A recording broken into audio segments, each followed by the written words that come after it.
moves. It's brilliant. Oh, but it was hard for us to watch. It was hard for us to watch anything. Bit of a neck ache after watching Blood God, here we go.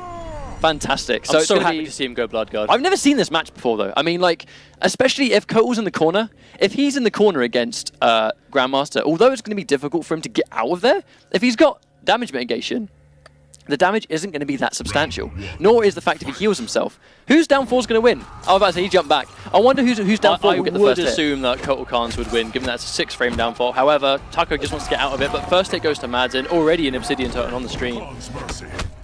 Now, here's going to be the pressure. I mean, you can armor that, but the question is it going to be worth armoring that for a little bit of damage? That grab pretty much always guarantees an Obsidian Totem, so Madzin's pretty much always going to go to that. You can, one of the things is, in the full screen game, Madzin can opt to go for a parry, just to reflect the ice read. Oh, drops it, only 9% damage, but does destroy the clone. There's that low profiling down. Interesting anti-air. Oh, almost gets it. I don't think he was ready for that to connect. I don't think I've quite seen a Kotal space these normals quite as well as Madzin. That's the thing though, he's actually been hit quite a few times. I would absolutely guarantee that Kotal's back one's going to punish that overhead every time. Madzin knows it too. Free damage reduction, and that reversal is going to do 10% damage for a bar, and he's just going to heal it straight back up and then some with his healing ray, just like that. I mean, he's got the meter to burn. Building more bars with the Sun Disc. Gets hit, but again, he's already regenerated more health. Air to air for 5%, and there's that is a really good environment interaction just to interrupt that. But you can see, just alone, how many times Taco actually hit Madzin, and how much damage he took. Like, it was barely nothing. I mean, one thing I can see Grandmaster having in the matchup is clones on block are going to be unpunishable by Kotal. So if he can get a life lead, get Madzin behind a clone, and keep him there, he's going to be okay. But if he's on the defensive, getting a life lead back against Blood God is going to be very difficult, considering Sub-Zero can't shift throughout full screen. That was a very crucial break. I mean, he had the damage totem up there, he has 2 bars to work with, and there we go. There's the damage. I mean, it's only just disappeared. It disappeared mid-combo, and he's still got 47% for a bar. And now Taco finds himself in a bad situation. Gets the interrupt there, doesn't quite bank on him getting the jump, and just like that, forward 1-2 is going to close out the round. Madzin taking game 1 with Blood God. It makes you think how much damage that conversion would have done had the damage totem stayed for the whole time. I mean, that's something you really have to consider when you're playing a character like Blood God, is you have to micromanage a lot of stats. You have to think, well, I can get my health back, I can take less damage, I can regenerate health, I can get basically blood offerings that do no damage to me in the blood totem, which you don't really see Madzin do because it probably is the weakest of the 3. Or I can buff my damage massively, or I can take less. Like, you have to constantly think of these things and think, right, I've got a hit. Now, I know where this combo is going to finish them, either in the corner, mid-screen, whatever. Now, do I want to end that combo with more damage to follow up, or do I want to take less damage and then just lame them out? But this is the style of Blood God that I'm really happy that we see. I mean, we've seen the character evolve a little bit. Madzin has not been forefronting it. There are Blood Gods out there, you know, shouts to Mr. Aquaman as well, you know, players that also use Blood God. But it's also the fact that it's been devised not into this damage dealing machine, but this character that you just can't kill. And that is the kind of meta that Blood God has evolved into. And it's proving to be so effective because you're so difficult to even take a round off. I mean, like, he manages to get the damage reduction, jumps in, gets hit, 2-hit combo, 1% damage. Like, he doesn't get hurt. Well, you hear us say a lot of the time that, you know, Obsidian Totem does give him a lot more defensive options, but to be honest, most of the time we see it just give him more aggression because it means he can take more risks and not be punished. You can be way more reckless when you've got damaged. I mean, that's it. 3 hits, 22% damage. He gets good damage even without the totem up. So, and he can reflect the... I didn't even know you could reflect the clone. That was fantastic stuff from Madzin. It's a shame he missed the combo after it because that would have done some serious damage. Oh, and there we go. That's exactly why Madzin goes for the Jinsei Chamber, because it does give him a corner escape in both variations. Both sides of the screen. Not to mention armor as well. So an armorless Blood God. Oh! Armor! There's a jump back into damage. This is going to be the round for sure. Interesting choice to break from Taco. That uppercut would have taken it hands down. That would have been almost top 5 players material. I mean, that complete amazing timing into the blood totem.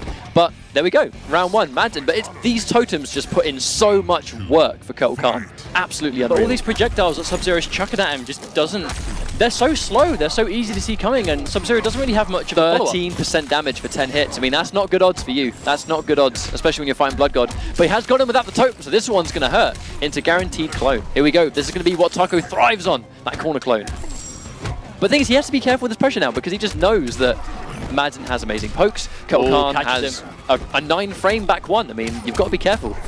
I wonder if Madzin's trying to stuff wake up clones, because that's not really something we're seeing Taco go to too often. Oh, tries to confirm, but not quite in time.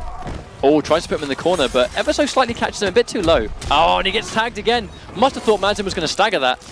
Well, that's one good thing about the environment interactions that are projected. Oh, wow, ever so unfortunate slightly mistime. too late on that. Mistiming the parry, eating an ice ball for his trouble. You still can't count him out, though. I mean, he might go damage mitigation here, or he might just try and close out the round. If he gets one touch, this will be a dead Sub-Zero, though. Oh, you know what? Oh, and he got the wrong one! No! The wrong ice! He got the wrong Sun Totem there. Catches an cross up. No, he didn't block! And there's no stamina! Oh, why didn't he just uppercut? That would have killed him! Oh, and he gets the jump wow. back one! Madzin clutching it out. I was so worried for him at the end because he went for the Sun. We've actually seen him do that before in tournament where he gets the Sun Totem, or the Sun Ray, but he doesn't cast it in the right bit. He lets go of the button too early and gets it in the wrong area. I was worried for him for a moment there. I was fearful that Madzin did just one down one too many in that combo at the end, because that one extra down one he did instead of something else that may have worked. I don't know if a down two would have reached, but he just had to get rid of that last little chunk of damage.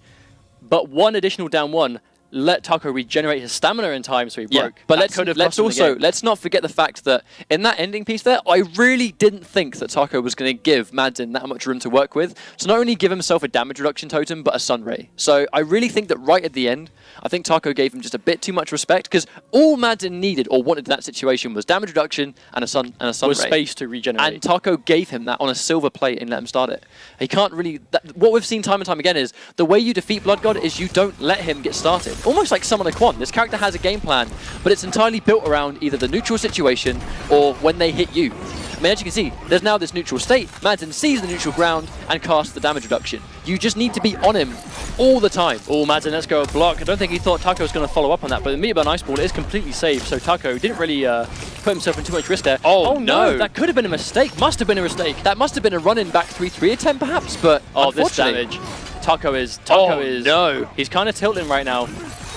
That's a trade, but he's in the health, he's in the sun, that's doing nothing. This could be what he needs. Do? The totem's disappeared, he's got the corner, he's going to have to mix him the hell up here, but I don't think he'll get it in time. Just Chip gets the back two, Madzin not even breaking. Oh wow, decides to do it late, but there's the Sun Ray. Oh wow, and there's the parrying. Oh my god! Madzin, ladies and gentlemen, the match brick point. Wall, Total Calm, Blood God, brick wall.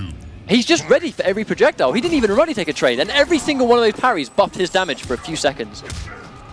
Oh, here we go. I think this character was made for Madzin. I really think it was. I mean, he's got no meter, which means we might not see insane damage off the meter burn shield, but, you know. Well, I think... Oh, well, catch him jumping back. I mean, that's another thing. With the damage reduction totem up, he's going to jump for days, because if you can't hit confirm him jumping away, he's just going to lose absolutely no damage. Like, tiny percentages. I think what I really love about this pick, though, from Madzin is the fact that it was always seen that Grandmaster, like, destroyed War God, destroyed Sun God, all these Kotal Kahn players that we saw in ESL Season 1, that would, whenever they fought a Grandmaster, they would really struggle to get in. Madzin doesn't need to get in because he's got a Sun Ray, he's got damage reduction. He's always got meter as well, have you noticed? Exactly, because that's the Obsidian Totem where you build meter on block, you know? And it's like Madzin is forcing Taco to come in because all Madzin's going to do, and that's going to hurt. Totem. Oh, He's wow, got that's reverse. it. That's game over. That's it. Madzin takes it. Swift 3-0. Damage totem. It wasn't even like Taco played badly, it was just Madzin caught him. Like, I think Madzin just played that matchup perfectly. Like, what could Grandmaster do? He can't hurt him, he can't ice ball him, he can't zone him out. The clones do nothing. He's living proof of how important it is to explore other variations in the game. Early on in the game's lifespan, especially early on in the game's lifespan, everyone was like, if you want to pick Kotal Kahn, pick War God. The other two ain't no good. Don't bother. But through experimentation, and granted, Blood God was adjusted a little bit in the patch, but a lot of the